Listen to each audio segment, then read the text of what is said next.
কিভাবে মেঘ বিস্ফোরণ হলো পাকিস্তানে? এই বিস্ফোরণ কি আসলে কি এটা কোনো পারমাণবিক বোমার মতো বিস্ফোরণ নাকি অন্য কিছু? বন্ধুরা, আজকে আমি আপনাদের সামনে এই মেঘ বিস্ফোরণের সম্পূর্ণ রহস্য উন্মোচন করব। তার আগে আপনি যদি আমার চ্যানেলে নতুন হয়ে থাকেন তাহলে অবশ্যই আমার এই চ্যানেলটি সাবস্ক্রাইব করে রাখবেন।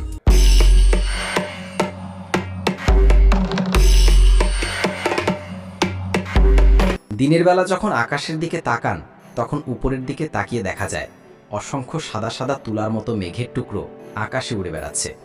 এগুলা হচ্ছে পানি। এখন পানি কিভাবে আকাশে উঠছে তার একটি সম্পূর্ণ ধারণা, বা মেঘ কিভাবে তৈরি হয় তার একটি সম্পূর্ণ ধারণা আজকে আমি এই ভিডিওতে দিয়ে দেব। আকাশে মেঘ সৃষ্টির প্রধান প্রক্রিয়াটি হল জলীয় বাষ্পের ঘনীভবন।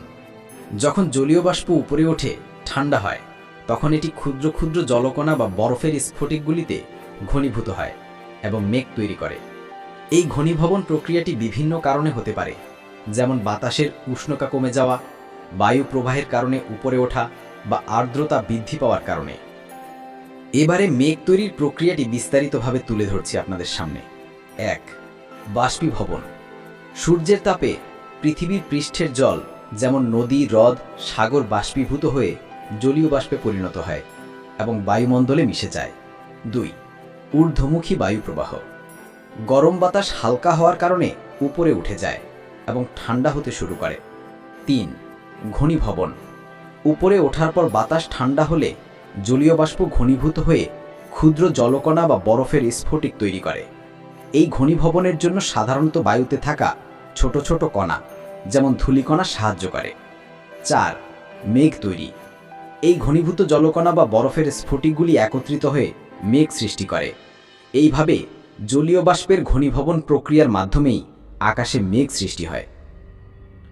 এতক্ষণ যা ধারণা দিলাম তা হচ্ছে মেঘের পথচলা বা মেঘের অস্তিত্ব, মেঘের নিয়মগুলো। এবারে আসি আমরা মূল বিষয় নিয়ে। মেঘ ভাঙা বৃষ্টি কাকে বলে?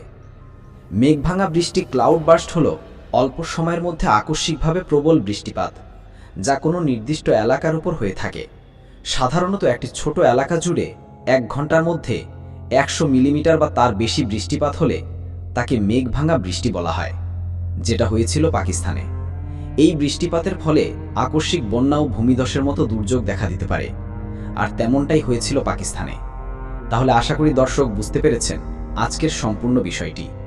তাহলে প্রিয় বন্ধুরা, আজকে এ পর্যন্তই। যদি আপনাদের এই ভিডিওটি ভালো লেগে থাকে তাহলে অবশ্যই লাইক, কমেন্ট করবেন। আবার দেখা হবে নতুন কোনো বিষয় নিয়ে। ততক্ষণের জন্য ভালো থাকবেন। ধন্যবাদ।